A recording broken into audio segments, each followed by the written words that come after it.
With that, I would like to call the regular board meeting to order for the SLDC Board of Directors, February 16, 2023 at 8:03 a.m. Can I have a roll call vote, please? Good morning, Mr. Chairman and directors. Director Boyd, Present. Director Davis, Present. Director Dula, Present. Director Gilbert, Director McBride, Present. Director Spencer, Present. and Chairman Richardson. Present. That we have a quorum. The first item on the agenda is approval of the minutes from the January 19th, 2023 regular board meeting that was held via Zoom. Do I have a motion to approve the minutes? So moved, McBride. Second, Boyd. Roll call vote, please. Director Boyd, Aye. Director Davis, Aye. Director Dula, Aye. Director Gilbert, Director McBride, Aye. Director Spencer, Aye. and Chairman Richardson. Aye. With all votes going aye, we have approved the minutes of the January 19, 2023 regular board meeting. The first resolution on the agenda today is resolution number 23-871, authorizing a funding agreement with selected development projects utilizing 30% area median income rental housing units. Presenting this resolution today to the Board of Directors is our Senior Vice President of Community and Neighborhood Transformation, Mr. Lance Knuckles. Lance, can you please move forward? Excuse me. Good morning, directors. It's a great opportunity to always be in front of you to present the movement of activity for SLDC through the leveraging of ARPA funds for the city of St. Louis. The resolution that you have in front of you is again resolution 23 SLDC 871 in reference to authorizing funding agreements for selected development projects being funded under our 30% AMI program. This program is a $4 million allocation to support the diversity in providing 30% AMI units across the city of St. Louis with the focus on supporting projects that are in HUD qualified census tracts. This program has gone through a series of review protocol, one layer being staff review at the SLDC level, including representation from SLDC along with a staff member assigned by CDA. In addition, there's a working relationship or process relationship between SLDC, CDA, and PDA as it relates to ensuring that all resources that are moving towards funding housing projects, the departments work collaboratively to assess project applications and to ensure that we're aligning funds in a way that allows each department to maximize resources to support, again, the production of affordable housing units across the city. Prior to coming to this body, this review was also conducted with our internal review committee, which has representation from the comptroller's office, the mayor's office, as well as, totally drawing a blank right now. The President of the Board of Aldermen. President of the Board of Aldermen. Thank you very much, Director, CEO Richardson. And so through this process, we've done some rigorous communication and ensuring that this program is able to move forward.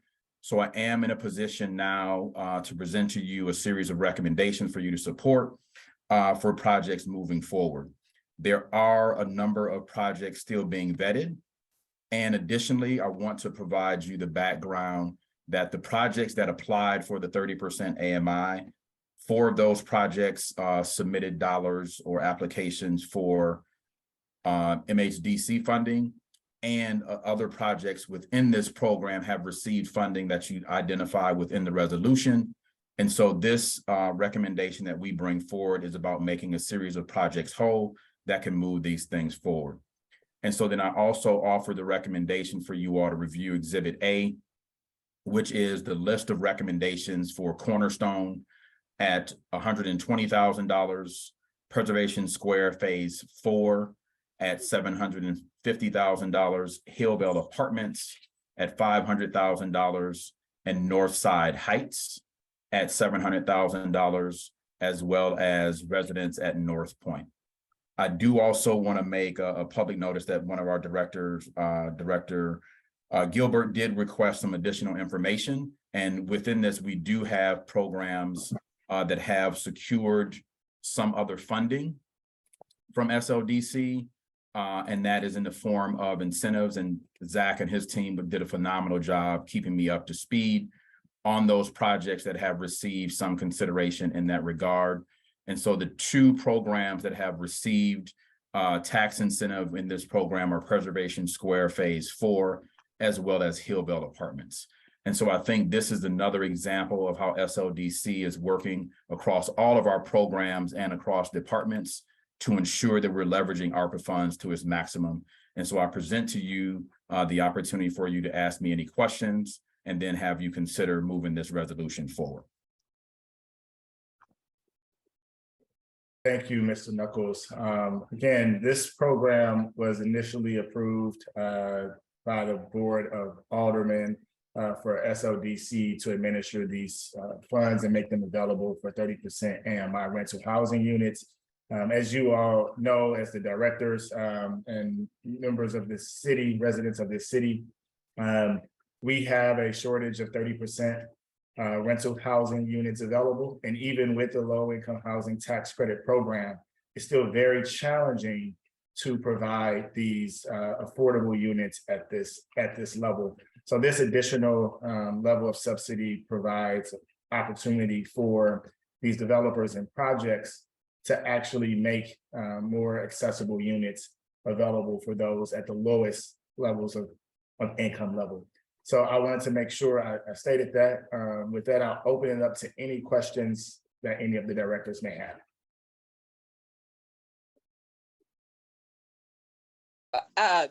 I have a question. Mr. Knuckles, thank you for the presentation. I'm familiar with all of the projects you had talked about, except for one. You said North Point. I'm not familiar with North Point project.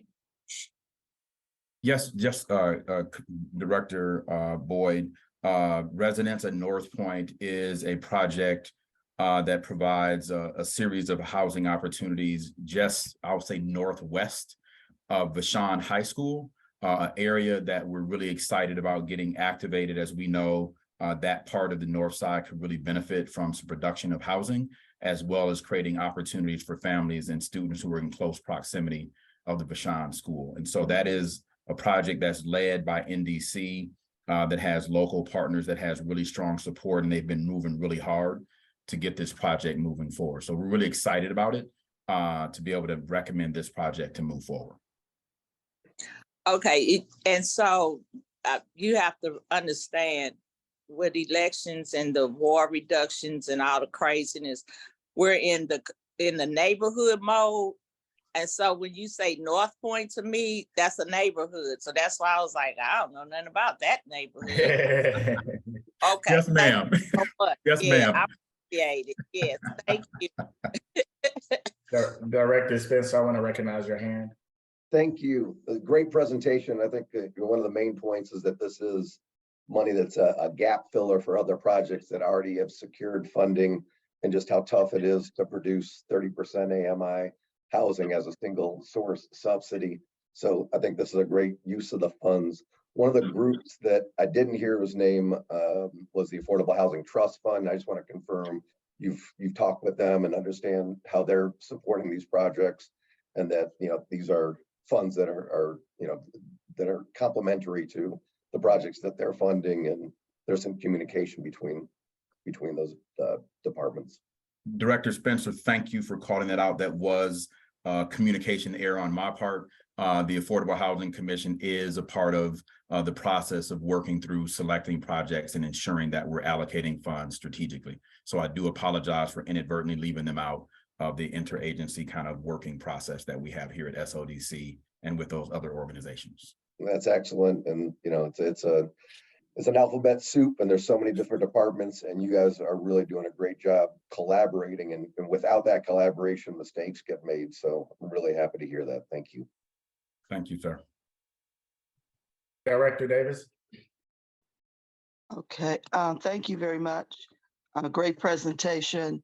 Uh, I was laughing when my colleague was talking about neighborhoods, because believe it or not, I got lost on one and then I realized I do know where that is. Okay. So just to give a little bit more clarity about the Northside project in the JVL neighborhood, it is extremely grassroots. The neighborhood organization has done this themselves. And NDC, as a nonprofit entity, has really assisted them. They didn't manage to get their MHDC tax credits, but they received some other funding from other sources that they applied for. I'm very proud of that neighborhood. And these are the kinds of projects that we see coming forward because they're getting assistance from Project Connect, which is through SLDC. And it takes out the politics and it brings in the community. So I just wanted to say thank you. Thank you. Director McBride. Oh, thank you. Yeah, I just had a question similar to Alderwoman Boyd's question. Since there's a lot of people interested in all these projects, Mr. Knuckles, could you just give us a thumbnail sketch of where these projects are and kind of just a brief 1 sentence, 2 sentences about kind of who's behind them and what's going on with them? Yes, sir. Commissioner McBride, I definitely do that. Also, there should have been a supplemental document sent by our Lord David Meyer that you should have as a supplemental packet that has some of this information. But the Cornerstone project is the project being done by Cornerstone Housing in the West End neighborhood. We're super excited about this project because it continues to build a community in a place where Cornerstone is providing phenomenal housing options and opportunities in the West End neighborhood, and have pretty much a half of the block where this organization is doing a really phenomenal job rebuilding and transforming community and providing diverse housing in that area. Preservation Square Phase 4 is a project being led by McCormick Barron in the Carr Square neighborhood. As we know, the Carr Square neighborhood is a neighborhood that's been receiving benefit and support through Choice Neighborhoods. But these funds really allow us to diversify the housing that's in close proximity to downtown and making sure that there's housing diversity for families and residents who want to live in close proximity to the downtown area. Hillvale Apartments is being led by Steel Properties, which in the Wells Goodfellow neighborhood, which again, I think these are all great neighborhoods of providing access for residents at 30% AMI to be blended into a community to access housing as well. Northside Heights project is in the Hamilton Heights and Wells Goodfellow. It is a scatter site program that is really doing a phenomenal job of maintaining and preserving some affordable units, as well as redeveloping a series of units to provide greater access. And then residents at North Point, again, is in the Jeff Vanderloo neighborhood. And when I think about community-driven projects, this is one that exemplifies that. As Director Davis actually mentioned, this community has been working really hard, and we're really excited to get behind them for this project to be able to make moves forward. So I think that's a real quick overview, and I would just direct you to the supplemental document. In that document, we include the number of 30% AMI units being produced, as well as the percentage of beds. And so I'll give you a quick overview of that right now, because I think it may just be good for you all to have that information as you move forward. So within these projects being recommended at the 30% AMI level, there are 10 one-bedroom units, there are 42 two-bedroom units, and there are 35 three-bedroom units that are in the 30% AMI perspective. And then from an overall mix of units, there are 45 one-bedrooms, 144 two-bedrooms, and 162 three-bedrooms. And as we know, our city needs higher density in the sense of more bedrooms. And so I think this program allows us an opportunity for large families to access housing, which is really important for the city of St. Louis. And so if there are any other questions, I'll yield and answer any further questions of the directors. No, you answered my questions. Thank you very much. Any further questions? Hearing none, I would like to request a motion to approve resolution number 23 SLDC 871. So moved. Second, McBride, request previous rule. Previous roll has been requested. Do I have a second for previous roll? Second, Boyd. Previous roll has been moved and seconded. Any objections to previous roll? Abstentions? Hearing none, the motion passes to approve resolution number 23 SLDC 871. Next item on agenda is resolution number 23 SLDC 872, authorizing and approving the expenditure of funds for the St. Louis Coalition at the 2023 ICSC Conference and development of a downtown retail strategy. To present this resolution, we have our Vice President of Strategic Partnerships and Initiatives, Mr. Steve Davis. Can you please take it away, Steve? Hey, good morning, everyone. Hopefully you can hear me okay. And sorry, I'm a little far away from the camera. As Neil mentioned, resolution number 23 SLDC 872 would authorize and approve $50,000 to Greater St. Louis Incorporated to support a downtown retail strategy.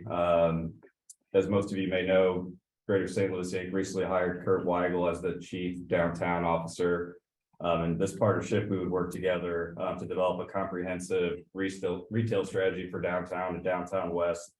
The first phase of the strategy, we've been working with leadership at ICSC. For those who don't know, it's the International Council for Shopping Centers. We plan on having a presence down there this year in May with a booth that will be run by GSL and SLDC. We plan on having Mayor Jones in attendance, and we're currently working on brokering some high-level executive level meetings with developers and retailers at the conference. This resolution would also include a partnership. Well, we will engage Native Investments LLC to conduct a market study to better understand the market conditions that exist downtown. So that's people commuting into the city, residents that are already there, and pedestrian traffic, so we can be better informed as we develop incentives and other tools to attract retailers. So with that, I'll open it up for questions and turn it back over to you guys. Thank you. Thank you, Steve. Again, just for the edification of the board of directors, last year, Mayor Jones and myself attended the ICSC conference in Las Vegas, where we had the opportunity to meet with some of the top retailers across the country, names like Target, Best Buy, Home Depot, to help educate them on the dynamics of the city of St. Louis and the opportunities that we have available. They were interested and excited to hear more from us and see us continue to move forward on our economic justice action plan, but also being able to see us continue to have that presence and deepen those relationships is very important as we go back to attend this conference, that we not just come with ideas, but have a clear strategy of how we can bring retailers into our downtown and downtown west neighborhoods and to support attraction to these areas as we continue to build density. We understand that in order for us to be able to grow downtown, we need a holistic strategy. And one of those things is being able to have retail in order to attract employees back downtown, which has been a communication from many of the large employers from the downtown and downtown west area, that we want to have a comprehensive strategy on retail to be able to attract those employees downtown, but also to support the residents that are moving into many of the projects that are underway downtown at this moment that SLDC has been in partnership on, and also being led by private developers. And so with that, I'll definitely open it up to any questions from the board of directors. I have questions. I guess I'm thinking from a holistic part for the city in regards to, I understand the significance of trying to rebuild and attract more people within the downtown area, but as the caucus, we were looking at that, that's probably, we wanted it to be North Quarter and downtown to collaborate, because just like downtown has been neglected and they have been struggling, we're trying to see how we can bring it together in a holistic piece. And so have we looked at how to extend it around as a whole city? Just a question. I'm not saying, I don't agree. I'm just trying to find out how to bring it in a holistic view as a partnership to collaborate with North and downtown. Yeah, for sure, Director Boyd, we have definitely and are continuing to look at how we support commercial corridors in North St. Louis City, specifically around how we support small businesses, how we develop do pre-development to be able to have retail space to be more attractive in the North City area and in those corridors. But this here is really focused directly on a strategy for downtown specifically. But we will have, and we continuously, when we talk about our new neighborhood managers being able to work along those commercial corridors and have a comprehensive strategy to bring retail in North St. Louis City, as you're speaking to directly. But this gives us an opportunity right now to partner with Greater St. Louis Inc. And help create this program and this strategy to attract businesses downtown. But I understand your point of concern, and we are continuously working towards that with the PDA, but also with our new neighborhood managers that we will speak more about later in the conversation today. And I understand that. I really do. And I feel that St. Louis Inc. has the players, as you could say, or the staff that can help SLDC to connect those dots. And if I'm off, tell me, but that's what I'm envisioning. I'm just seeing St. Louis Inc. plays a big role to ensure that we connect those dots. And so I applaud St. Louis Inc. because they are focusing on that, but I just feel that they have the manpower to take it to the next level. Yeah, agreed. And this is part of us continuing to grow that relationship with Greater St. Louis Inc. and as partners, and being able to leverage our resources together to address those type of efforts, such as what you're speaking to. So I would say over the next year, you will definitely see more efforts and partnerships between Greater St. Louis and SLDC to perform those type of strategies and studies to be able to bring and attract retail to North St. Louis City, especially as we're thinking about larger scale development happening in those areas. It's going to be important that we have these type of strategies to attract and retain residents. Thank you so much. Thank you. Director McBride, I seen your hand first. Oh, thank you. Yeah, I think this is a great strategy to bring retail to the city and to provide a lot of opportunities for additional growth. My question, I just want to get a little more clarity on the commitment to Greater St. Louis. So what does that $50,000 go to? Yeah, I'm happy to address that question. So the $50,000, so consider it a match with GSL. So they're also contributing $50,000 to this effort. So that money will be spent, similar to like the GON conferences that we've done on marketing materials, booth set up at the conference, and things like that to provide information to the developers.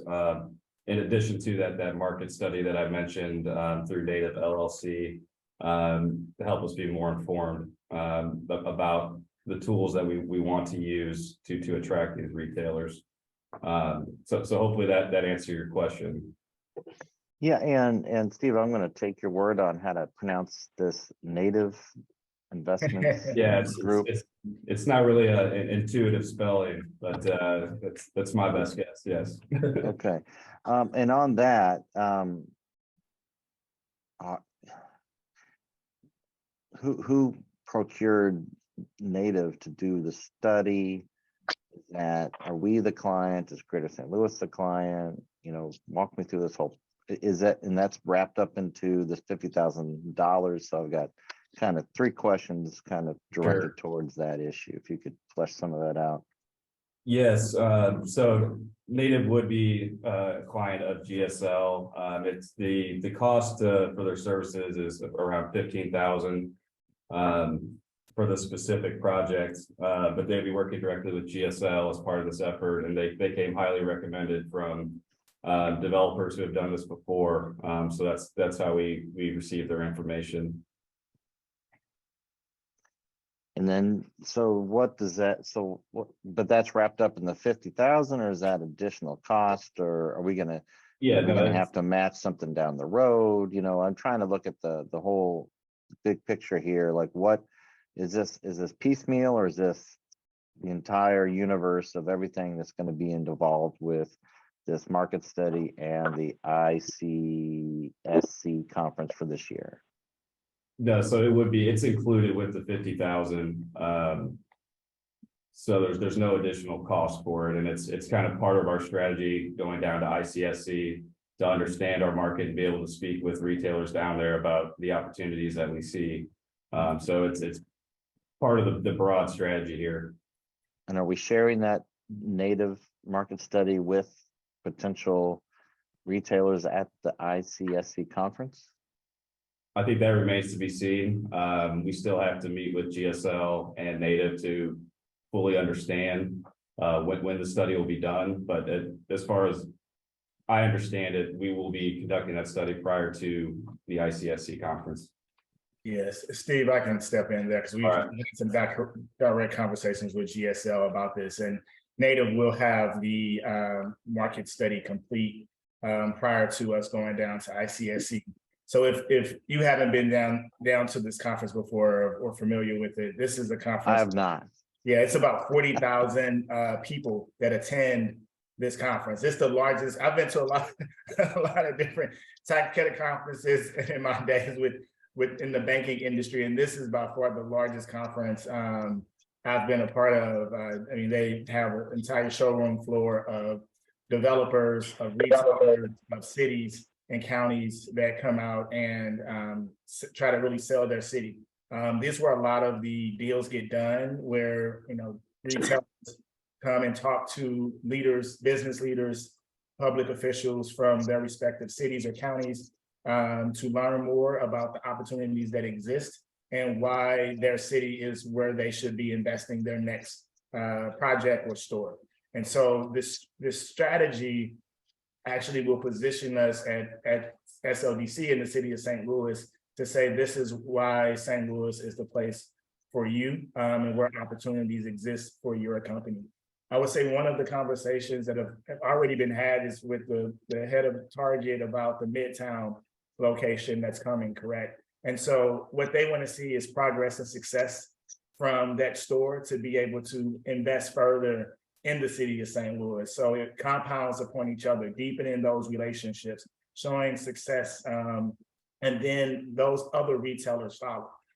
So that's some of the ways in which we're going to leverage this market study, is to help really sell St. Louis and show St. Louis is the place for these retailers to open their next location. And so that's part of the event. And then also working with the leadership of ICSC to ensure that the mayor, myself, and also Jason Hall, Greater St. Louis, Inc., have a presence on panel discussions as well, speaking about St. Louis to ensure that we're visible in this market. So I just wanted to give that additional context for the directors today. I appreciate it, that context. Thank you. Director Spencer. I just have a quick question. What role does the downtown SID play in this whole process and the strategy? Maybe a quick update on the 7th Street connector in terms of accessibility between Ballpark Lane and Washington Avenue. Your home is now disarmed. Director Boyd, I think you're on. You're not on mute, but getting a little background noise from you. I know you're moving. So Director Spencer, to answer your question, Native will be engaging as part of their study the various SIDs and the various neighborhood organizations that are part of the downtown and downtown west area to really understand the landscape, understand the challenges and the opportunities. So as we present this information to the retailers, they will understand kind of the dynamics of the various SIDs and neighborhood organizations that are already in place, and then where the opportunities exist for us to move forward. As far as the 7th Street connector, I'll pass it over to Rob Orr to give an update. Thank you. Yeah, good morning. We did put 7th Street out for bid last fall, and the bids came in approximately $1 million over what we had budgeted. So we've conducted some value engineering, and we think we've dropped the projected new cost by about $500,000. So we will be issuing bids again here in the next couple of weeks. Excellent. Thank you. Thank you. And Director Davis. Oh, thank you very much. One of the things I wanted to share is this conference, I have attended it before, and I also facilitated for the city of St. Louis through neighborhood marketing services. I think probably Commissioner McBride will remember that agency. But one of the things that comes out of all of this is the opportunity for you to know what role these various companies play and what levels they have of opportunity. When you look at Target and other places like Walgreens, they all have different models that they can offer you. So you wouldn't necessarily have the large scale Target like you have at Highway 40 in Brentwood, nor would you have the mid-size like we're doing at Grand and Shoto.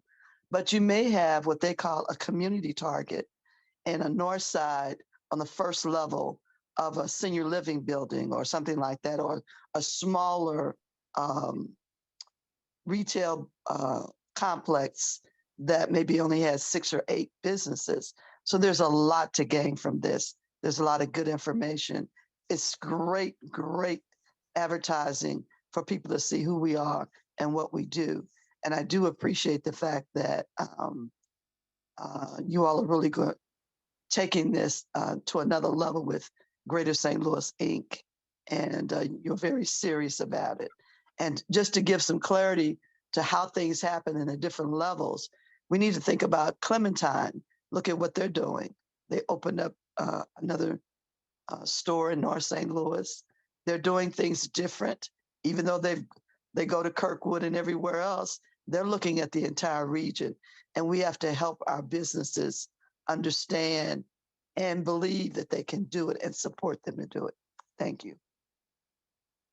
Thank you, Director Davis. And then also just thinking about the businesses that are currently downtown and ensuring that we retain them too is also part of that strategy, and thinking through the various tools that are at our disposal within the city of St. Louis to ensure that we retain those and attract the quality of retailers that we need and want in the city of St. Louis, and we're in position to do that. So that's what this resolution and this opportunity provides for us. So any other questions from the directors? Neil, this is Laura Gilbert. Can you hear me? Yes, we can hear you, Director Gilbert. Welcome. Oh, I apologize. I've had terrible computer problems this morning. I got in on the last 15 seconds of Lance's presentation, and I've been listening since, but I am here to listen, and I will touch base with Lance later to get my questions answered that I wasn't able to ask today. So. Sounds good, Director Gilbert. And sorry about your technical issues. If you have any questions, feel free to chime in because I can't see your hand raised. So feel free to chime in if you need to. So thank you. Yeah, thank you. Seeing no other questions, I would like to entertain a motion to approve resolution number 23 SLDC 872. So moved, McBride. Second, Spencer, request a previous roll. Previous row has been requested. Is there a second for previous row? Object to that as Commissioner Gilbert's joined us. Oh, yes, that's fair. Objection. So with that, I will Can I have you remove your motion for previous role? Yeah, I'll remove. Now, I think we did have a motion and a second to approve resolution number 23 SLDC 872. So can I get a roll call vote, please? Director Boyd, Aye. Director Davis, Aye. Director Dula, Aye. Director Gilbert, Aye. Director McBride, Aye. Director Spencer, Aye. and Chairman Richardson. Aye. With that, the motion passes to approve resolution number 23 SLDC 872. The next item is open agenda. As you all may recognize, today we are missing a integral piece to our board of directors, and that's Mr. Greg Shapiro. As we've been informed this week that the mayor's office has assigned a new member of the Industrial Development Authority to take over for his place. As he was on an expired term with that board. It was formally approved for new directors to join the Industrial Development Authority as of this week. So I just wanted to first give us a strong recognition to Mr. Shapiro. For those who are not aware, the Industrial Development Authority was incorporated in 1979 as a public development authority for large-scale industrial multifamily housing and nonprofit development projects. And Mr. Greg Shapiro was appointed a director of IDA on March 22nd, 1996. By appointment at the mayor. He's seen 5 administrations, and with approval by the Board of Aldermen at that time, he became a member of the IDA board. Mr. Shapiro became president of IDA in February 2002 and has presided over scores of meetings, ensuring that projects receive appropriate analysis while maintaining decorum and order. So again, we want to make sure that we recognize Mr. Shapiro for his hard work and dedication. We will have a formal presentation for him at the next IDA board meeting. So we're excited and very appreciative of Mr. Shapiro's commitment to the city of St. Louis, the IDA board, as well as the SLDC board of directors. So I just wanted to take a moment to recognize him and thank him for his contributions to the city of St. Louis. So thank you. So the next item on the agenda, I am very excited about, and it's created some excitement across the city of St. Louis around having these neighborhood managers on board. All 10 of them have been hired. And Mr. Lance Knuckles, who leads the neighborhood and community transformation team, is going to take it away for the presentation. We're also joined by Mr. Andrew Turnage, who is the senior neighborhood manager. So I'll pass it over to Lance and Andrew. Good morning, directors. Again, it's always an honor and a privilege to engage with you. And in this moment, I'm standing here as like a proud father,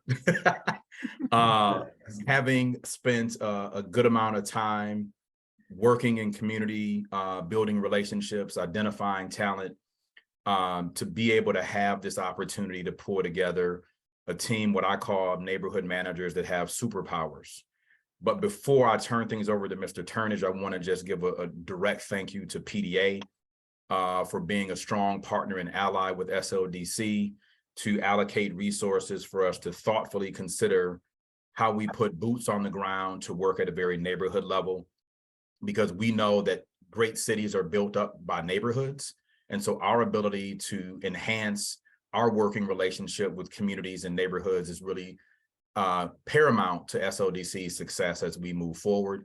And so we have, I'm going to use the term curated, a series of 10 people who I believe will do a phenomenal job working in community, being the center of the hourglass, working to bring resources and information from the city, and then also communicating and bridging that gap for residents to understand what those things are. But more importantly, being a bridge to bring things from community whether it's needs, economic development opportunities, bringing those things back into SLDC along with other city departments for us to work in collaboration to move economic justice forward at the neighborhood level and ensuring that neighborhoods, more specifically in North St. Louis, are actively engaged in the development process as we move forward. And so you've heard me mention this notion of superpower. That really means we have a series of people who have skill sets ranging from neighborhood engagement to data analytics to GIS mapping. And so this team has been curated to really come together to work as one mind, if you will, and collaborate across the entire city to create change and move things forward. And so I'm going to yield the floor to what I'll call my first superhero that I had the privilege to bring on board in this team is my senior neighborhood manager, Mr. Andrew Turnage, and I'll have him add any additional comments about his team and how they'll begin to move forward. So thank you all for the opportunity to share about this team and move the work forward. Mr. Turnage, the floor is yours.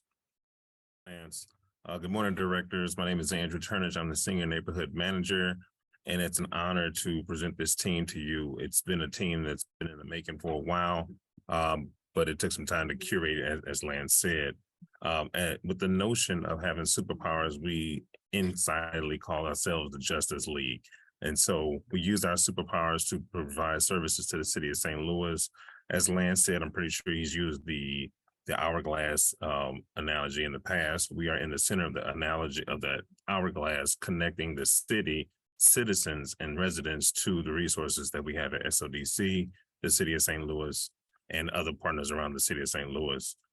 In the first 90 days, our goal is for the team is to get into the neighborhoods and do a neighborhood profile so they understand their neighborhoods.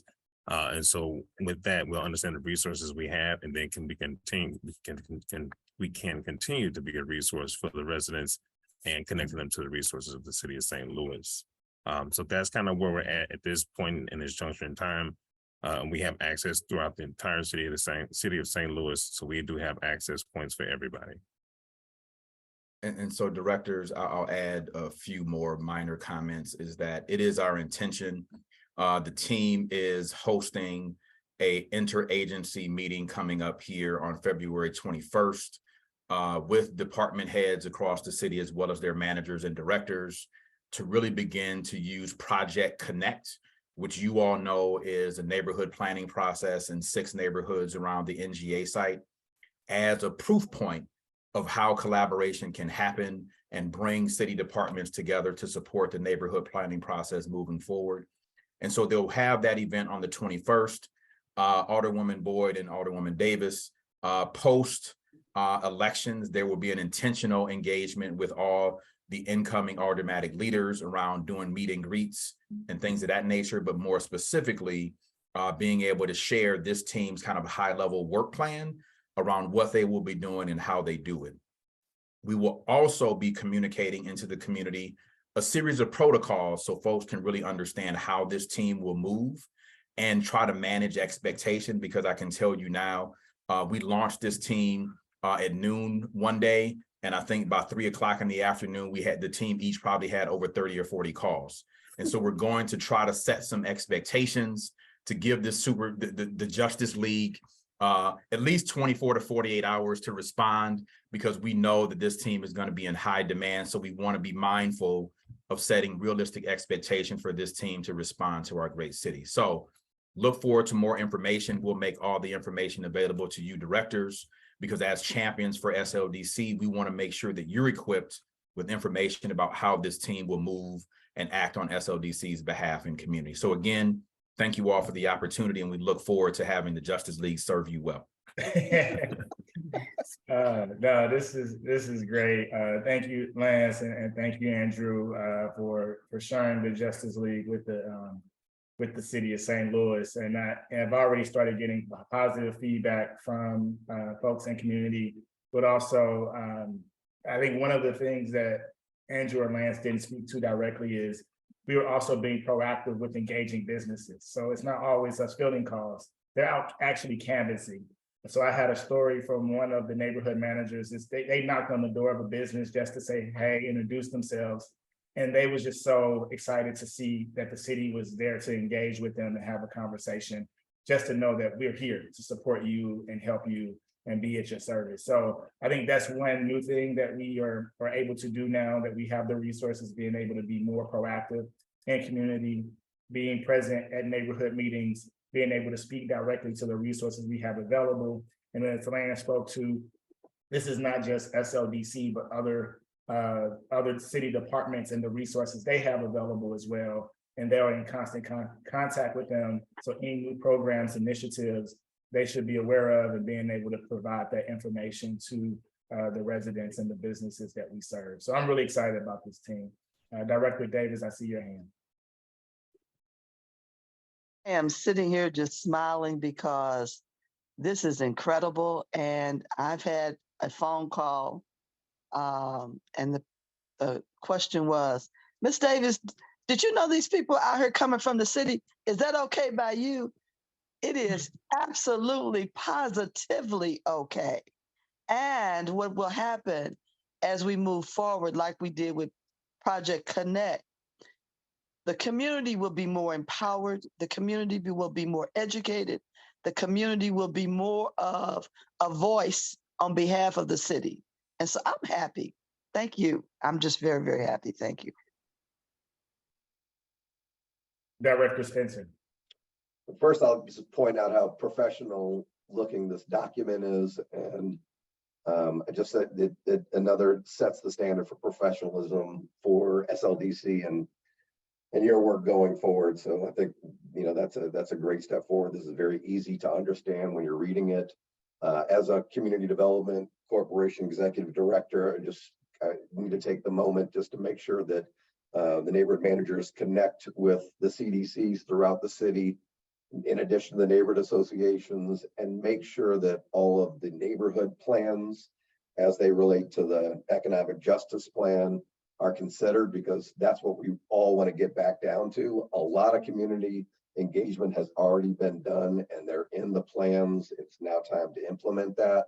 And I think this added resource that's on the ground in the neighborhoods is going to be a tremendous return on investment. So thank you for all the work you put together, did to put this together. Yeah, Director Spencer, I'll just add this really quickly. We're excited about some of the rollout of this team. Is I believe March 1st, we're engaging with the Community Builders Network.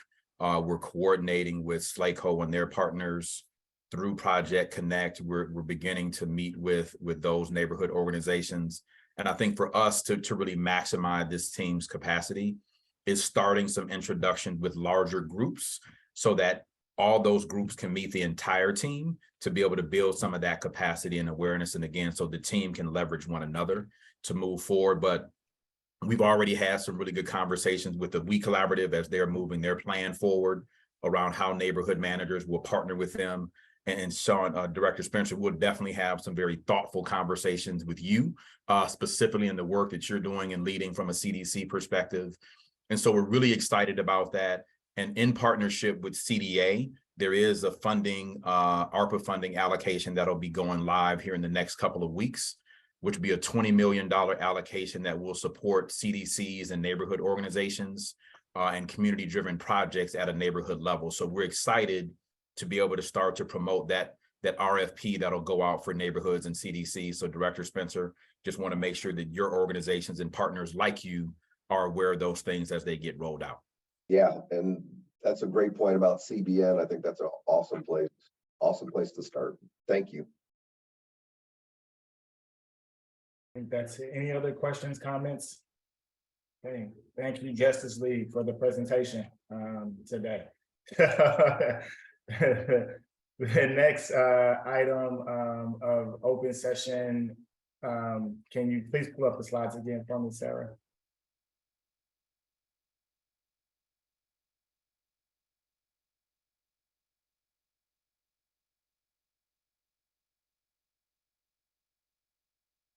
I believe it's the overview of the consultants. Is that correct? Okay. So Sarah, did you want to kick it off with the first presentation? Just so you all know at SLDC, again, we have the pretty Can image. you see the candid screen? I'm sorry. Say it Oh. again. Sorry, I was just making sure you could see the candid screen. No, we cannot, no. Okay, all right. That's why I was trying to get that one shared. Since Yeah, so while you're getting that up, Sarah, I just wanted to quickly mention to the board of directors that, again, we've seen, again, as Director Spencer pointed out, the new pretty professional documentation, all of the board meetings. If you haven't noticed, you all are now YouTube famous because all of our board meetings are now put onto YouTube. So that's part of, our commitment to transparency at SLDC, but also I know we've invested a lot into our internal operations here, from marketing to HR, and even with our operations support with Levy Consulting, is to ensure that, as we are scaling our organization, that we also have the right processes in place, and we have the right back office in place to be able to market, to be able to raise awareness of our various programs, to be able to ensure that we have the right talent on staff to create those Justice League moments for us, but then also to ensure that things are moving in a very efficient manner, and it's also happening in a consistent manner. So a lot of the process documents are being built over time to build the engine at SLDC that's necessary to take us to the next level, as we talk about here continuously in our board meetings. It just doesn't happen with the people that you see, such as myself and some of our senior vice presidents presenting at these meetings. It's a lot of support from the staff, and we're growing our staff from 80 to approximately 100 employees. And that's, if anybody's running a business, growing at that level, at that rate is very challenging if you don't have the right level of subject matter experts that really can help accelerate that growth and ensure that as people being onboarded, they're also getting the support they need. We've placed a lot of emphasis on people and culture at SLDC as we continue to scale, because if we're going to represent the city well, we want to make sure that our employees feel empowered too, that they have the resources and tools they need to be successful, whether it's from having professional flyers, to having the right level of engagement on social media, the right benefit packages available to them. Those things are critical to the success of any organization, especially one that has the responsibility of serving our residents, businesses, and neighborhoods within the city. And so I'm excited about the partners that we brought on board. I hate calling them consultants, they're more partners because they're embedded within our organization and work across our organization every day. This is not just a one-off meeting that they just show up once a month. They're engaged with all of our employees on a day-to-day basis. So just wanted to give that context as our partners present their updates to the board of directors. So with that, I'll pass it over to Sarah. Oh, great. Thank you so very much, Director Richardson, and thank you, Board of Directors, for the opportunity to be here this morning. Just wanted to take a moment in time to reflect on how we arrived here as being a great partner with SLDC. We earned the business through a competitive bid process. SLDC issued an RFQ for marketing and branding services in December of 2021, and several other firms were shortlisted at that time. And we were fortunate enough to be selected and engaged in May of 2022 for the phase 1 rebranding project, which also included the development, obviously, of the new brand, and the creation of the foundational materials, establishing the new website and new social media channels as well. So as everyone is aware, that contract amount was $140,000, which we delivered on in an extremely accelerated timeline. And normally our branding process takes 6 to 9 months. With SLDC, I think we pulled it off in a record timeframe between May of 2022 and the rollout at the Mayor's Business Luncheon in late September. So we did all of that while also providing ongoing marketing communication support for things like fielding media requests, putting together the weekly newsletters, and all of kind of the kinds of supporting things that go along with being a solid marketing and communications partner. None of this is news to the board because we do provide monthly detailed board reports that outline our deliverables every month, which was a contractual agreement we all agreed upon and we continue to deliver on. So as we rolled into the second phase of the work product, which was our contract amendment, which was executed in November, that was really for us to start to begin to really fully realize the brand, build out the website to full completion, continue on providing ongoing support, supporting events like the Economic Justice Action Plan event we hosted in November with the Business Journal, the Northside Economic Empowerment Center ribbon cutting earlier this year, and again, continuing to provide ongoing monthly and daily marketing communication support. So a little bit, just kind of a high level by the numbers. Since we've been engaged with SLDC since May, we've produced 127 email blasts that go to about 8,700 contacts each mailing. Again, we have elevated the social media presence and have tried to provide some consistent social media posts. The new website has been live and is getting a lot of traction. We're getting a lot of attention and we're getting a lot of interaction and engagement with the website. And our goal is to help be responsive to forward those to the right team members to be responded to. We respond to probably 3 to 5 press inquiries each week, which takes a lot of time and effort, which we're happy to do because we think it's really important to provide answers and be responsive to things. So I think hopefully our partners at our journalism professional partners would agree that they've potentially gotten a little uptick in responsiveness since we've been involved as well. Importantly, we have also worked with several of St. Louis-based MWBE firms that were also shortlisted at the same time as us. We've engaged with some of those companies to help provide certain support services, which pretty much accounts for about 10% of our billing so far. So while our overall marketing contract budget may be a certain dollar amount, that pot of money is not sitting in our bank account at this moment. We've billed about $230,000 toward that at this point, and about 10% of that has been with MWBE firms. We've got wonderful partnerships with our friends at Eagle Productions. They are amazing. They've helped us create headshots for every single team member at SLDC, which was kind of one of those exciting moments of foundational marketing building pieces so we can help introduce the new faces and those sorts of things. We've produced 7 videos in that time frame, and there's many, many more to come. And we are, if you've not realized, we also attend pretty much all 9 of the development board meetings each month so that we are ingrained in the organization and we know what's going on and we're able to answer press inquiries and all of those sorts of things.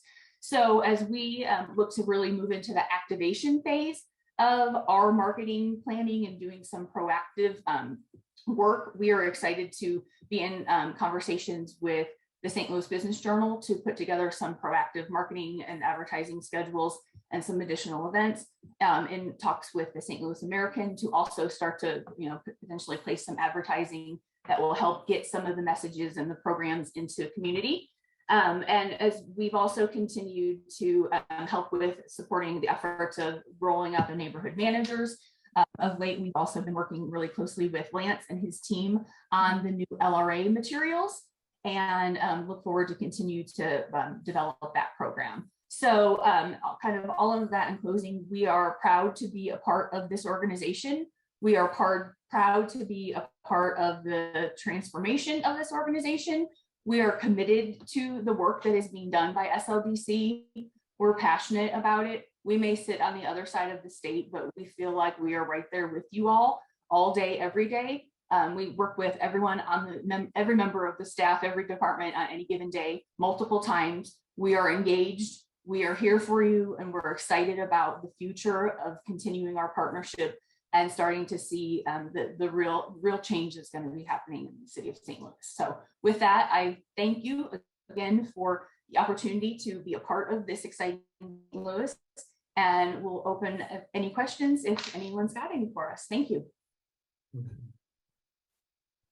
Any questions or comments from the board of directors about the progress to date. I think Sarah did a great job of giving a high-level overview. But if you only knew the amount of emails and phone calls her and I have about media requests per day, it would shock you. In addition to working with our other senior vice presidents, it looks like Mr. Knuckles, you have your hand raised. I would yield the floor to Senior Vice President Fowler first, Mr. Richardson. Okay. Good morning, everyone. Thank you so much, Mr. Knuckles. I appreciate that.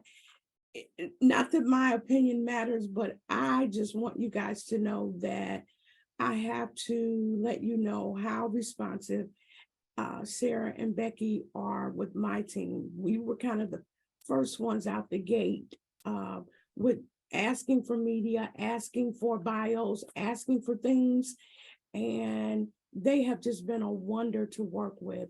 Our stuff looks clean, it's posted, and they're responsive to when it's positive, when it's negative, it doesn't matter. They have a response and solutions to help us deal with media and to basically give SLDC a completely new face, a new look, and it's just, I guess, evidence of our leader, Mr. Richardson, in terms of how we're moving this organization forward, and they're entrenched with us to do that. So I just want to say kudos to them and thank you for all the hard work that you guys are doing for us. And they travel, so they are entrenched. They might be on the other side, but anytime we got big stuff going on, they're in St. Louis with us. So I'll yield back to you, Mr. Knuckles. Thank you.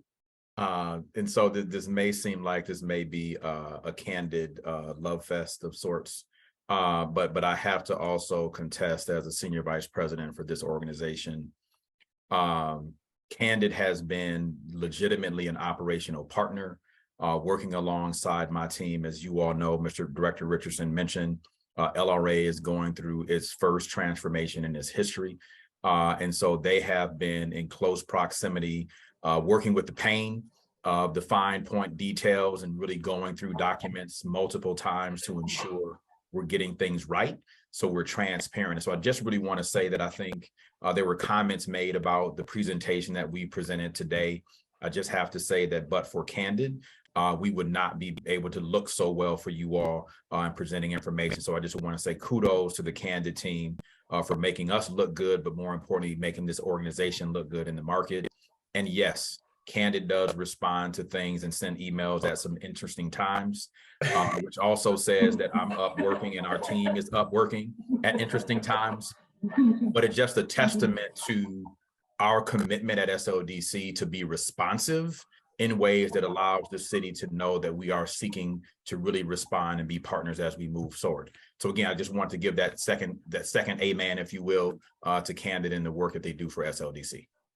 Yeah, and I think in the package that was shared with the directors, there was probably a binder about this thick of just media requests that have come over the last year, and just being proactive. And every time the SLDC is mentioned, they're always on top of it, keeping me well informed of any issues or challenges, but then opportunities that exist too.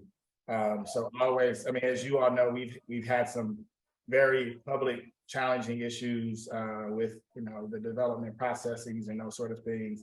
They've helped us right the ship, came on at a great time, helped us rebrand and reshift our organization in a very positive way, and really start to deepen that partnership with community. So again, very appreciative of Becky, Sarah, and Julie as well on the Candid team. Any other questions or comments from the directors? Okay. Hearing none. Sarah, was Monique and Jonathan going to go next, or Tiffany? Okay. And Monique, if you've got slides, you can share the screen if you'd like to take over. Sure. Good morning, everyone. Give me 1 second to share my screen. Good morning.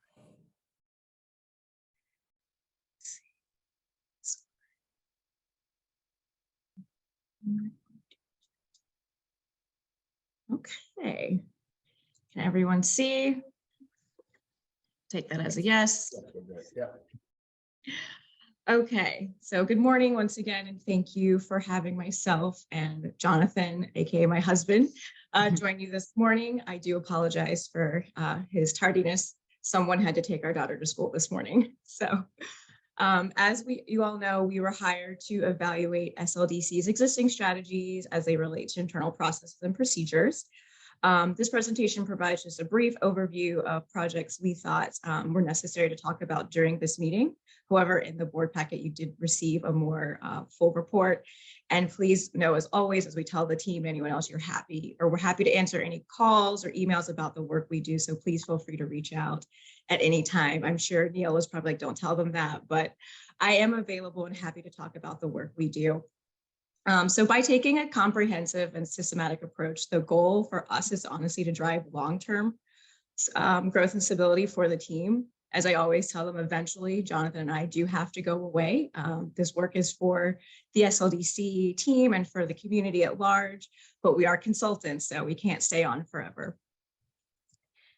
So a brief overview of the key projects that we worked on when we got started in October were our staff surveys. I know that was a big lift, and I want to thank Jonathan for taking over on that. He completed 24 surveys to date, and based on that information and some of the feedback we received, we have decided to interview the entire SLDC team, and he's actually already gotten started with that, with a few scheduled for next week, and we will be moving in phases, department by department, so we get to meet and chat with everybody on the team.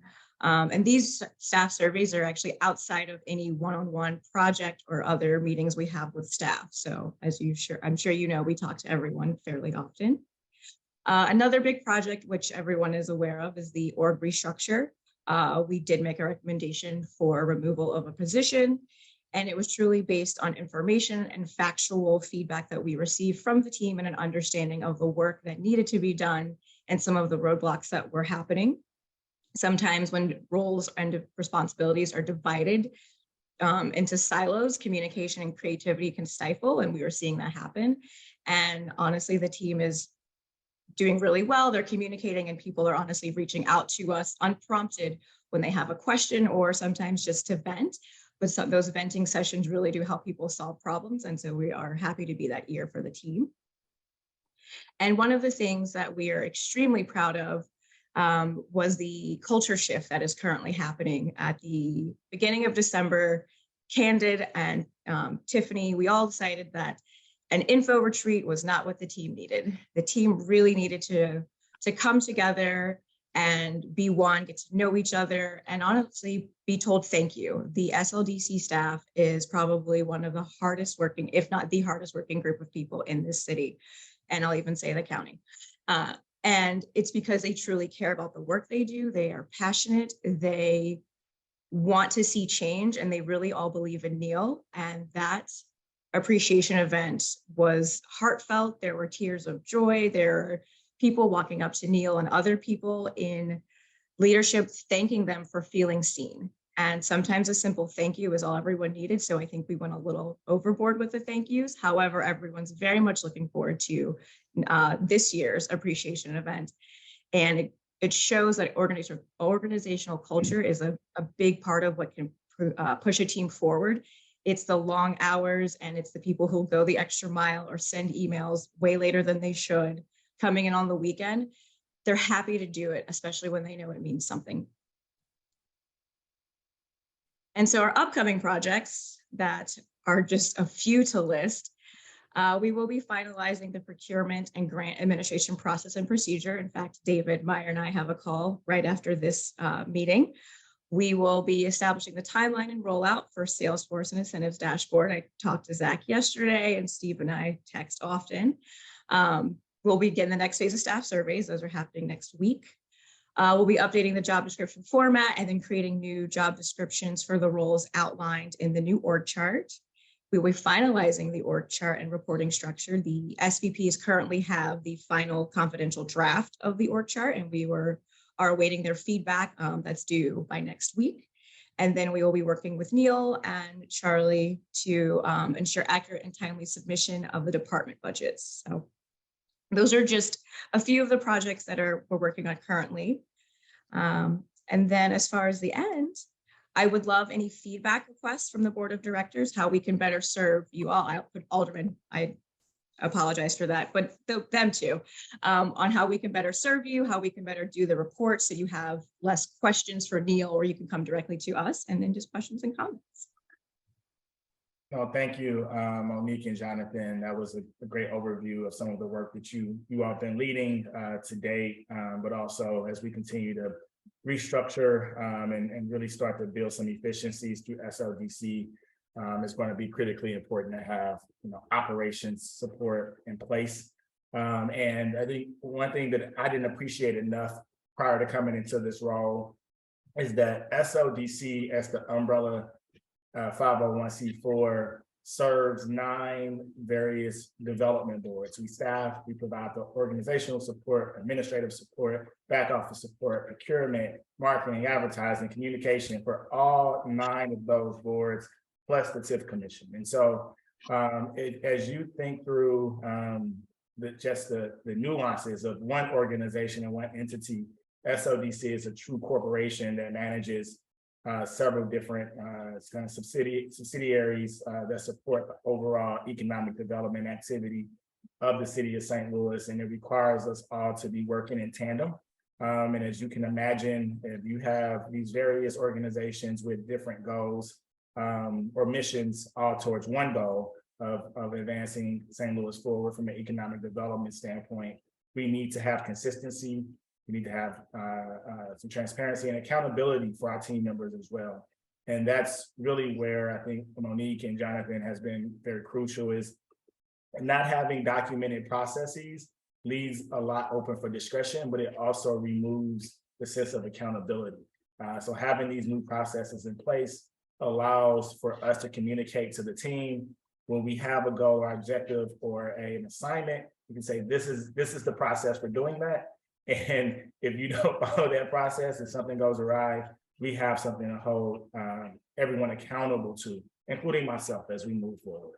So I just want to thank again Monique and Jonathan for their hard work thus far, as we've just started our engagement, but we'll continue to make immediate changes as we move forward. And then we will be presenting the org chart to the board of directors next month for you all to review prior to sharing it in the public forum. So I'm excited to share that with you all next month as well. Director Boyd. What neighborhoods? I hear you around NGA. I hear all the excitement around that. I hear around Central West End. What other neighborhoods? I hear the Ville. What other neighborhoods and CDCs have you all connected with to start educating or embracing people to know? I hear Alderwoman Davis is saying people are calling her. I'm not getting calls. I'm still getting calls on what are we doing? What's going on? Who are we? What is these people doing? So that's one question. 2, what's the difference from the people you have now to the business managers you had prior with SLDC that was supposed to work within the communities with the businesses? So those are the 2 questions I have. Yeah, I'll definitely pass it over. I don't know if that's directed at Monique and Jonathan. I'll pass it over to Senior Vice President Knuckles. Director Boyd, great question. I'll offer some context. The previous commercial district manager positions that were housed within SLDC, their sole task was to manage and facilitate the CDBG funded facade program, which that program is still in existence and will be moving it forward, and will be hiring a program administrator to actually manage the paperwork while neighborhood managers are doing all the more comprehensive work and connecting people to that resource. And so previous, there were only 3 commercial district managers, Mr. Turnage, Ms. Lisa Aki, and the departed Mr. James Buchanan.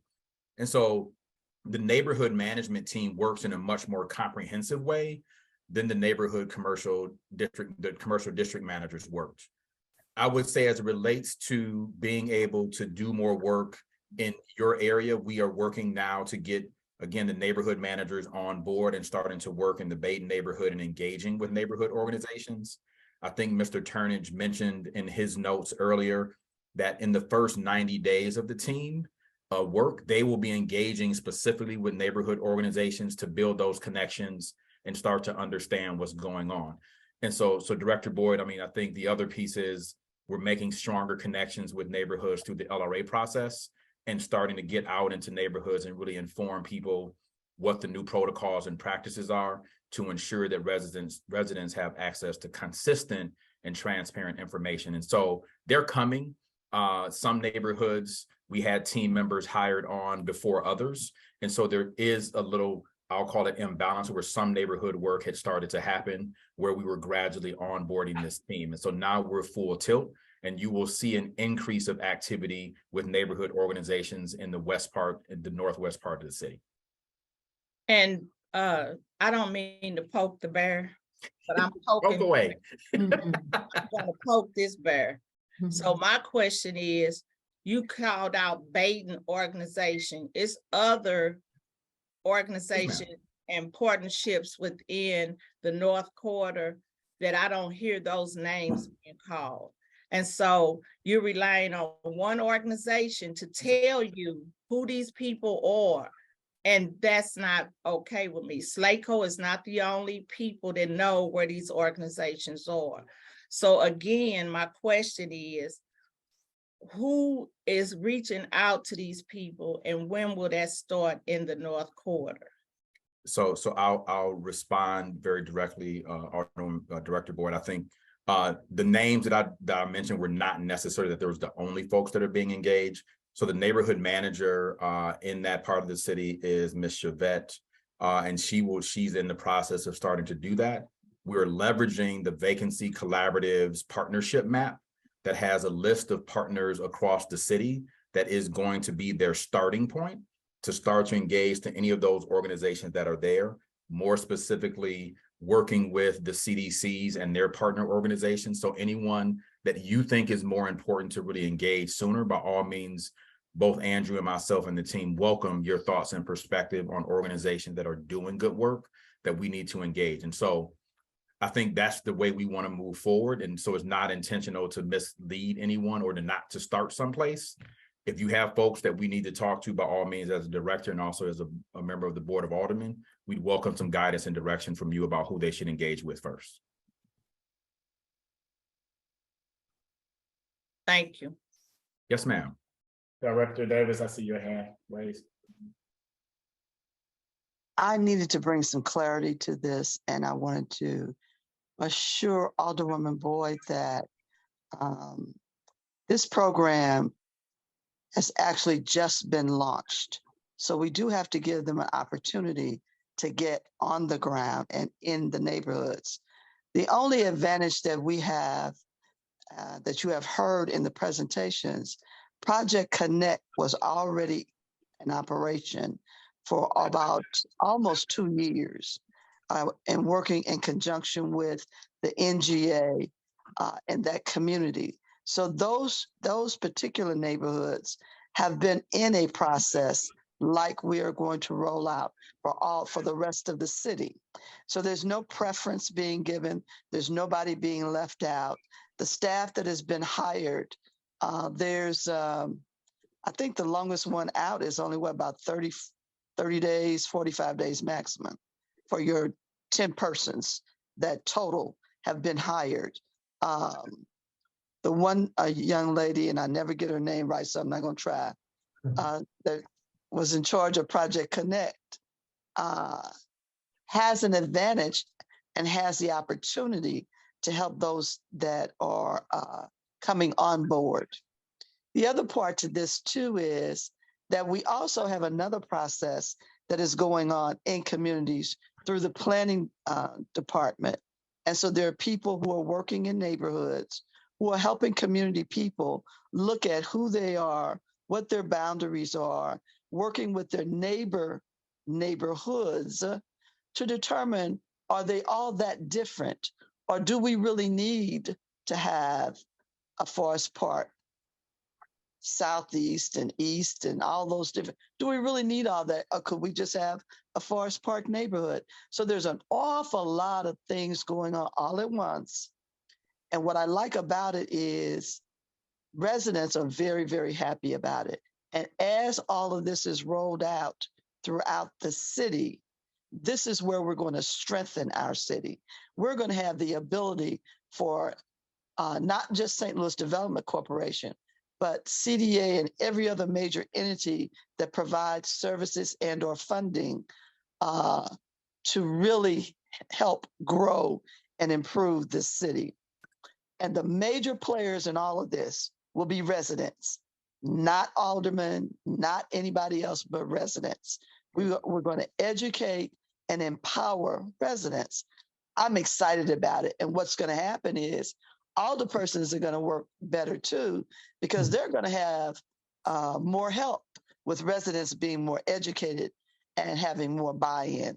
So the process itself is just rolling out. And the only advantage to the Jeff Vanderloo, Columbus Square, Hyde Park, and a few other neighborhoods is the fact that the NGA was there and Project Connect was operating. So believe me, I don't foresee or anything else in this presentation that would indicate anyone is going to be neglected. Yeah, thank you, Director Davis. Thank you. Director Boyd, I see your hand raised again in response, but I also want to make sure that we create some time for HR tailor-made to present their overview and kind of keep it to comments regarding their presentations at this time. And we can definitely schedule a moment where Mr. Turnage can have a conversation, deeper detail about the neighborhood associations or work that needs to be done within the ward that you serve, Director Boyd. So any further questions directly to them? I don't have a question. I just have a comment. I just want a brief comment. And I heard Alderwoman Davis loud and clear. I just think that everybody is not recognized for their work. And so when you do have neighborhoods that are doing the work and nobody is recognizing them, I think that's where the problem is coming in. And so, you know, I just get tired of everybody hoopla about everywhere else but the North Quarter. Because you have people in those communities that are at the table, that are doing the work, that are anxiously trying to find out how to make things happen. So I applaud those people in those communities, and I apologize because they're not being recognized for their work, because it is people out there doing the work and people conveniently ignore them. And it's a reason why they're being ignored. But I just want to say it is people in those communities that are being doing the work. Thank you. Yeah, and that is appreciated and recognized. And again, part of our work as through the Economic Justice Action Plan is to empower, which is amplifying the voices of our residents, businesses, and neighborhoods and engaging them. Understood your frustration. And again, we will continue to work diligently to address those needs on an ongoing basis. So I'll move on to Tiffany and your presentation. Thank you. Well, good morning, everyone. I will keep it brief, but I want to start by saying that I want to start by thanking you all for the work that you do for my hometown. I grew up in the Penrose neighborhood, and I'm so happy to see all of the things that are happening on behalf of the work that you all are doing. So thank you. And just briefly, I want to provide you with an overview of the work that we have done. As you all know, I'm pretty involved in very confidential things, so it's really difficult for me to go deep with the work that we do, but I will keep it very high level and happy to answer any questions that you all have. So we started working with SLDC in January of 2022, and as a result of the time that we have supported the human resources efforts with the St. Louis Development Corporation, I am proud to share that we've saved SLDC about $95,000 a year in insurance premiums for the next 2 years, just by making a couple tweaks to the way that the insurance benefits are structured. We've also finalized an employee handbook. The handbook that you all had not been updated since the 80s. And so that was an arduous project, but we got it done. I completed a human resources audit where I reviewed all of the operations of the Human Resources Department and the processes, and provided Maisa and Daphne at the time with recommendations for moving forward. We continue to support the executive team and human resources with guidance as it relates to employee relations issues, really challenging and complication situations as well. And we work with David Meyer and your outside counsel as well to make sure that the actions that we are taking are very much in line with, one, the culture, and two, with what your legal counsel advises. We also support the Human Resources Department with day-to-day operations. One of the things that I enjoy about being a consultant is that I'm actually able to get things done. When you work in the department, you often get caught up in the day-to-day and people stopping in and wanting to have conversations with you, which is great because that's part of the work, but you don't always get to check the boxes that need to be checked. And so me doing some of the work behind the scenes allows Maisa to be the face of the Human Resources Department. And I'll say that she's doing an amazing job, in my humble opinion. The other thing that we've done is making sure that we support the new hires by helping them navigate the insurance benefits. One of the things that I've learned in talking with all of the insurance vendors and the broker is that SLDC does not have an insurance broker that is as progressive as SLDC is. And Maisa and I are working to secure a new broker, which costs the organization absolutely nothing. But the purpose of it is to make sure that we have a broker that presents new employees and existing team members with insurance information that is digestible so that they can make well-informed decisions about their medical insurance benefit elections. So we're working on that. And the other things that we've done is develop job descriptions or support the team with developing job descriptions, supporting the team as it relates to performance improvement plans, performance management, navigating employee challenges, and having all of those conversations that, quite frankly, no one enjoys having, but it is a part of the job. And so the next steps for us is to really help Maisa and Neil select a human resources director who is well suited for the role and has the skills necessary to lead SLDC's team and culture successfully. And we will also be implementing an annual training program for the team. One of the things that does not exist is training for the team for all of those human resources situations that every team should have training on an annual basis. And I am happy to answer any questions. Thank you, Tiffany. That was a great overview of some of the work that you've been leading. And as you mentioned, now that we have the HR handbook that's been updated, it's from the 80s, and had other new processes in place and benefits in place, I believe we can attract the right HR director to help move that work forward and giving them a leg up rather than them spending a lot of time doing some of that initial kind of structuring. They now have a strong foundation to come into our organization. Initially, we were seeking to hire an HR manager, but because of the nature of the organization and how fast we're growing and scaling, and the department needs to really be robust, we had to identify the right level of talent to be able to support our growing organization, and to some of the things that Tiffany talked about: performance improvement plans, performance management, talent management, people and culture. All of those things will be supported through our new HR director. And so making sure they have a strong foundation, again, to provide the support to our employees, because they are the most important piece to our organization growing and thriving and being able to serve the residents of our city. So with that, I'll open it up to questions to Director McBride. Oh, thank you. Can we get a copy of the HR handbook? You circulate that to us? Yes, we can make that happen. That's not a problem. All right. And then do you perform training yourself, or is that something that's in the future, or what? Could you expand on that a little bit? Sure. So the current payroll system, Paycom, actually has training modules built into it.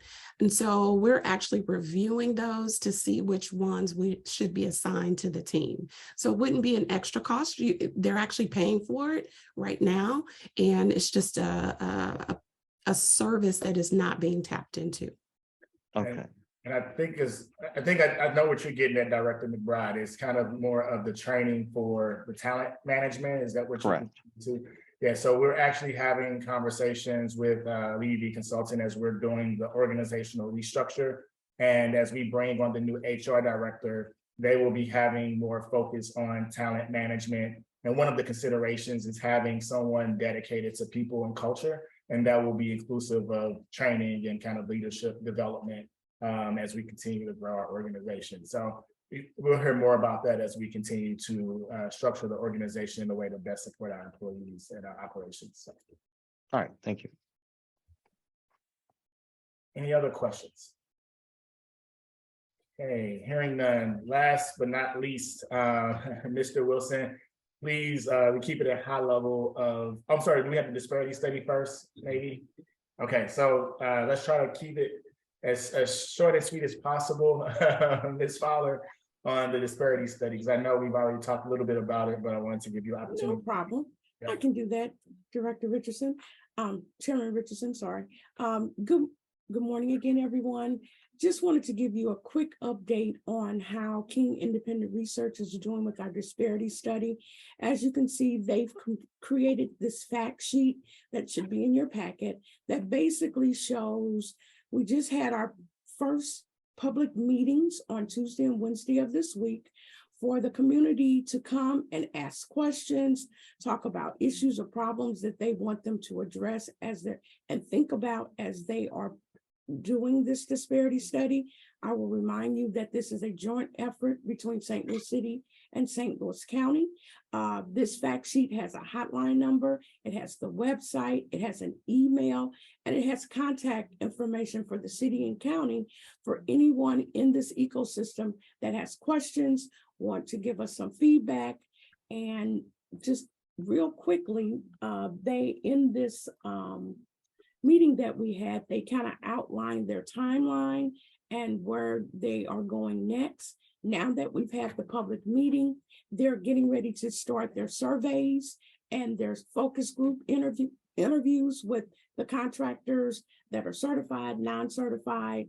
At the end of the day, the goal is to try to have the disparity studies done on the enterprise side and the workforce side by September of 2023. And that's just quick and high level. This fact sheet is on our website. It's on their website, so people have access to information.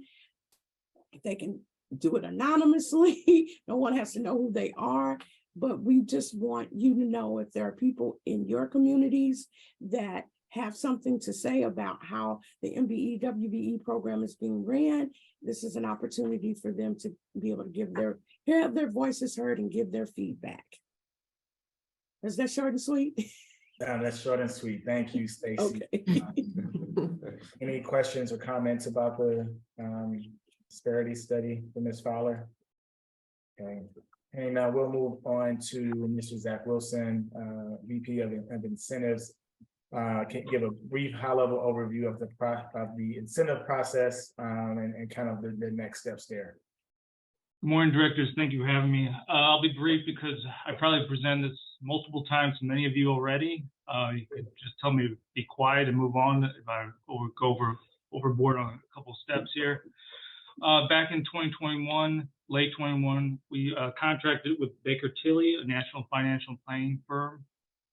They did kind of an overview of our current incentives process. And then once they did that, they kind of saw what we were doing and what we're doing correctly and what other cities have been doing across the country and seeing what we can improve on. So, and then we extended the contract in early 2022. We engaged the public, CDCs, aldermen, neighborhood groups, school board, even our critics, sat down with all of them and kind of went through everything. What we saw, what we needed to do more correctly and clearly was transparency and have a clear process moving forward. So this is what you see in front of you right now is that hopefully a very clear process that we adopted at an LCRA board level last month. And with this I believe Board Bill 64, the Board of Aldermen also passed recently, kind of helps back this type of process up also. So what you're seeing here is we receive an application, we would score it with a community benefit scorecard. That's a multi-layered document. I can email you guys that later. Then it would be a rate of return analysis, cost benefit analysis, developer vetting, and then developer negotiations, neighbor engagement. All that would occur way before it would even reached LCRA and the Board of Aldermen. That's something that wasn't being done before. And after it goes to the Board of Aldermen, we have a development agreement and reporting compliance. So I'd be happy to delve into that with more in depth later, maybe another board meeting here, but open to any questions.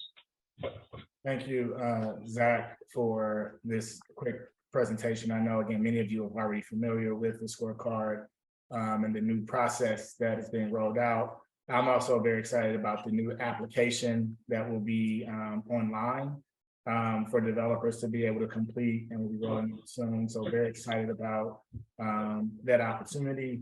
But then also, again, we talked about the neighborhood managers, them being part of this process and supporting developers, understanding who to engage with within the community in each neighborhood as their projects are seeking community support or updates and providing information to the neighborhoods too. So that's, again, another important process. And while the neighborhood managers are critical for the entire organization and even the support of this in the process. Director McBride, I see your hand. No, thank you. Less questions than comments, as this has been in front of the LCRA. Just wanted to inform that my fellow directors on the SLDC just the enthusiastic response that Baker Tilly had given us in our process that they have come up with, and that they believe it's got nationwide, potentially nationwide traction for the strides that we're making in that regard. So I really want to applaud the SLDC for taking this next step on our incentive process, but also, you know, make sure that we're aware that the process that they're outlined, although we got a really high level overview of this, it's very detailed, and there's been a ton of effort, and this is going to yield a lot of great returns for the city going forward. And great job. Just to piggyback on Director McBride's comment, what Baker Tilly found that we were doing correctly is a map of what areas are qualified for incentives for projects under $1 million. Many cities across the country have contacted us for those type of details. This is more aimed at projects over $1 million. So this is something we're trying to lead as a nationwide city. Many other cities are looking at us to see how this is rolled out and see the success of this. So we're very excited.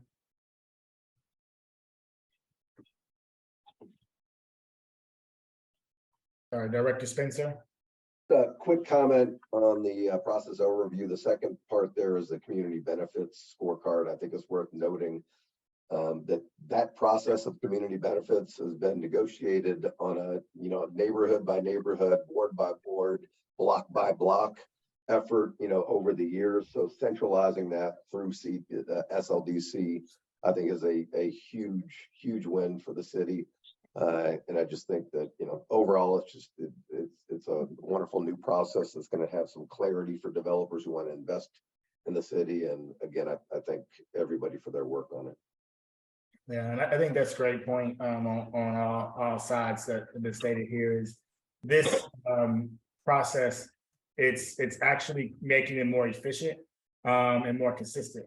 And so this is not just for development that's happening in North St. Louis City or Southeast while we are prioritizing investment there. Also, we're helping developers who are investing and developing in the Central Corridor downtown understand expectations of the city from a community benefit perspective as you are developing in those neighborhoods. So as you bring projects to SLDC for consideration and ultimately to the Board of Aldermen, there's a clear understanding of the benchmarks that need to be met in order to qualify for incentives. So this is making it more consistent and providing more consistency again for developers to understand, I want to develop in the area.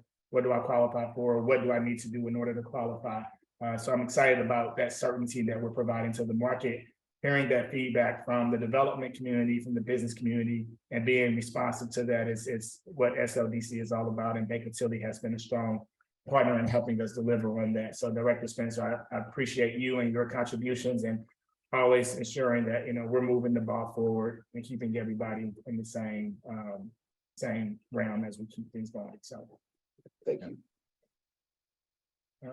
Any other questions, comments? Hearing none, our next regular board meeting is scheduled for Thursday, March 16, 2023. The next board meeting will be held also via Zoom. With that, I would like to entertain a motion to adjourn the meeting. So moved. Thank you. Appreciate you all. Have a great rest of your day. Thank you.